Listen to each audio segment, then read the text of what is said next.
No one ever said it'd be this hard. Oh, take me back to the start.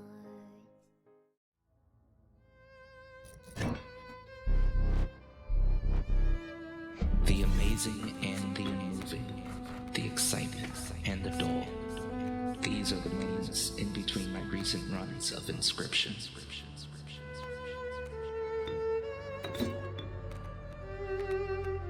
Inscryption, as described by the Steam story page, is an inky black card-based odyssey that blends the deck-building roguelike, escape room-style puzzles, and psychological horror into a blood-laced smoothie. Though at the core of Inscryption is a card game. A simple card game that seems easy to latch to. It took a couple of years, but I've finally gotten around to trying it out, and I'm enamored.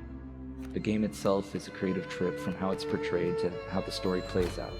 I really enjoyed my initial playthrough of Inscryption. I've grown fond of the aesthetic and familiar with the rules of the card game. Through diligent do, I find myself more intimate with the inner workings of each card, now learning more structured ways to form my runs and increase my chances at a successful run. The journey has been fruitful and enjoyable, to say the least. To gain and lose, and have your work turned to loss is something I've been dealing with in my early runs of Inscryption. It was only recently that I learned of various hidden mechanics, of which there are plenty, that I started to weave strategies together, doing what I can to increase my chances, turned into me looking forward to seeing if I can put my plan into action. This video marks my first successful strat, using a combination I randomly came across during one of my runs. A lot of different combinations are floating around, various sets of cards that work together to produce a desired outcome. And today, I will take a moment to talk about the hand tentacle and fecundity.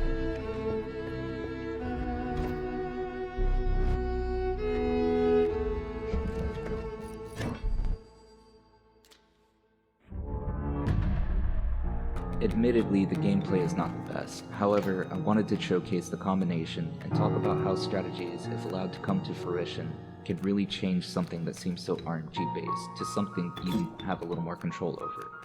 Near the start of my run, I ran into a mantis that I sigil merged into a wolf.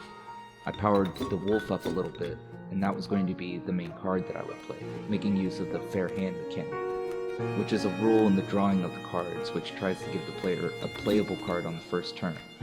If you have only one or two cards that cost 1 blood to play, you are guaranteed to draw that card on the opening hand due to the fair hand mechanic. There's YouTube videos that detail this much better, so if you want to learn more about it, I would look up fair hand Inscryption. Knowing this, the initial play was to have a black goat that had a magpie merged into it, so I can draw the wolf if I hadn't on the opening hand. The plan seemed sound, and it worked through the first boss. However, on the second map, I acquired the hand tentacle with unkillable and fecundity through a trial, with a duplicate being painted on the very next tile. Those two tiles changed and won the rest of my game. Before I explain the process, we need to understand hand tentacle's power, card counter, which is pretty easy to understand. However many cards you are currently holding in your hand, excluding your played cards, is the amount of damage you will deal. This unique power has a godly and theoretically limitless capability for damage. The secret behind the damage upscaling is in the two sigils that were on the card, unkillable and fecundity. Unkillable allowing the card to return to your hand after it perishes, and fecundity, which spawns a rabbit in your hand when you play the card with the power. The idea is to sacrifice your hand tentacle to another creature with unkillable that has a sustainable cost. In my case, it was a copy of the hand tentacle card. You would sacrifice hand tentacle, which spawns a rabbit in your hand, which increases the value of damage on the hand tentacle. With unkillable and only 1 blood cost, the card would be able to sustain itself and power itself like you see in the video. And that's my story of my first successful strat and second successful run. Even though I ended up changing the strategy halfway through my game, Inscryption is a blast. And I imagine if you're watching this video that you are familiar with it as well. Feel free to share any sort of strat or combo. I'm currently invested into this game and would love to hear what people have come up with or run into. Sorry about the short video, I just really wanted to get something out about what had happened this morning during my run. It was very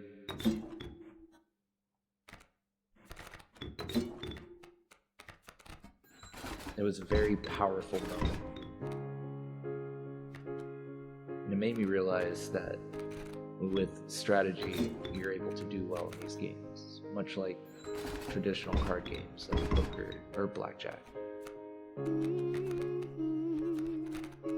do appreciate you checking out the video. Feel free to drop a like and a comment. And I do stream over on twitch.tv/onpush. Check that out as well. I post shorts. Subscribe. And thank you. Questions of